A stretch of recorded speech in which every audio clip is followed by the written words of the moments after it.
Alors, quelles actions pour lutter contre les violences faites aux femmes à travers le monde? On continue d'en parler avec notre invité de la Une francophone.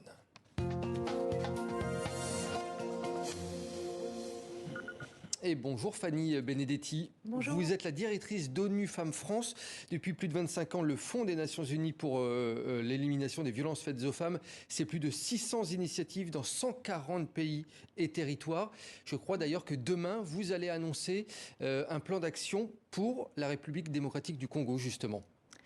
Alors oui, merci déjà de votre invitation pour évoquer ce sujet vraiment qui nous tient à cœur, qui est au cœur du mandat d'ONU Femmes dans le monde et donc qu'on traite au sein des Nations Unies depuis de très nombreuses années, depuis 20 ans exactement, que le Conseil de sécurité des Nations Unies s'est saisi de ce sujet.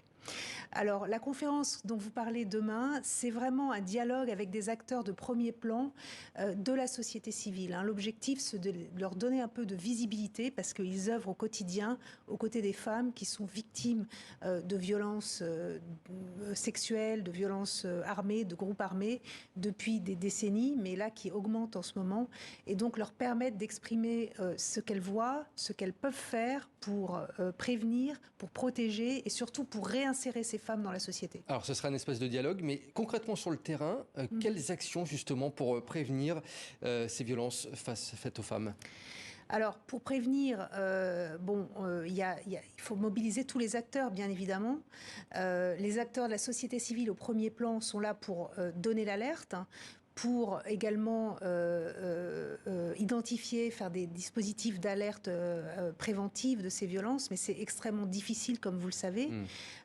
Et il y a un maillage, effectivement, qui repose beaucoup sur des actrices de la société civile qui sont très peu soutenues financièrement. Et c'est là que nous sonnons la sonnette d'alarme pour qu'elles soient beaucoup plus soutenues directement. On sait par exemple que 0,2% des financements bilatéraux de l'aide publique au développement aux pays en crise revient vers les associations qui protègent les femmes dans ces pays-là. Un mot concernant l'Afghanistan. À présent, on sait que c'est un pays où les femmes sont en première ligne, avec une répression accrue de la part des talibans. Où en est justement l'action de l'ONU sur ce sujet, dans ce pays ?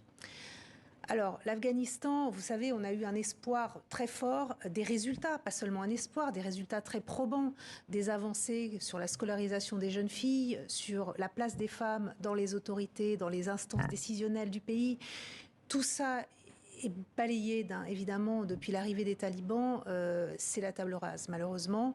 ONU Femmes a décidé de rester aux côtés des femmes. Donc pour le moment, on est dans cette situation. On revoit nos programmes pour pouvoir protéger les femmes et bien sûr maintenir le contact, maintenir une présence sur place est essentiel. Et puis je suppose qu'un des enjeux, c'est aussi que ce combat ne soit pas invisibilisé, pourrais-je dire. Il faut que le dialogue, la parole continue. C'est ça un des principaux enjeux. Ça, c'est grâce aussi à vous en très grande partie. Ce qu'il faut faire, c'est maintenir le momentum. C'est sûr, ne pas laisser ces femmes dans l'oubli, c'est inacceptable. Leurs droits fondamentaux sont bafoués et c'est exactement la stratégie des Nations Unies et d'ONU Femmes en particulier, de rester à leur côté malgré les dangers, bien sûr, pour toutes celles qui se trouvent sur place et en particulier nos équipes sur le terrain. Vous avez aussi travaillé auprès des femmes en Syrie.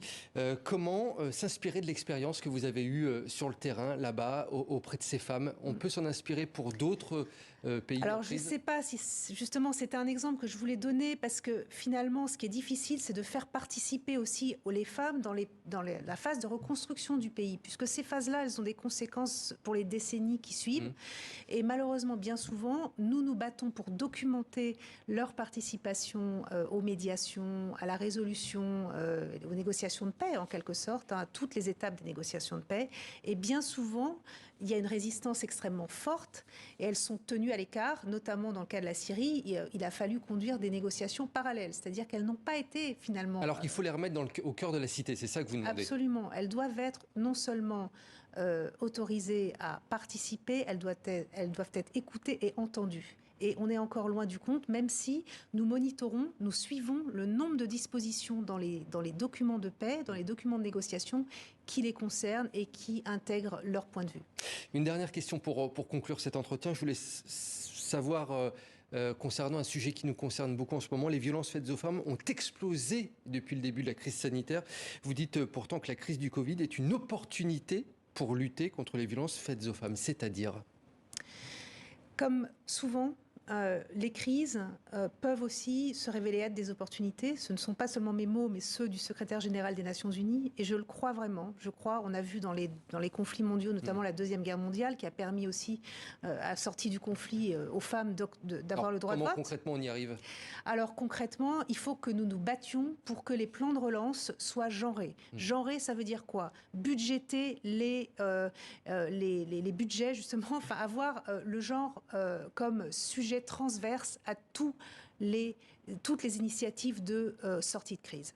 Merci beaucoup, Fanny Benedetti. C'était le mot de la femme et on suivra bien entendu vos prochains combats. Merci à vous d'être venue dans le 64 minutes.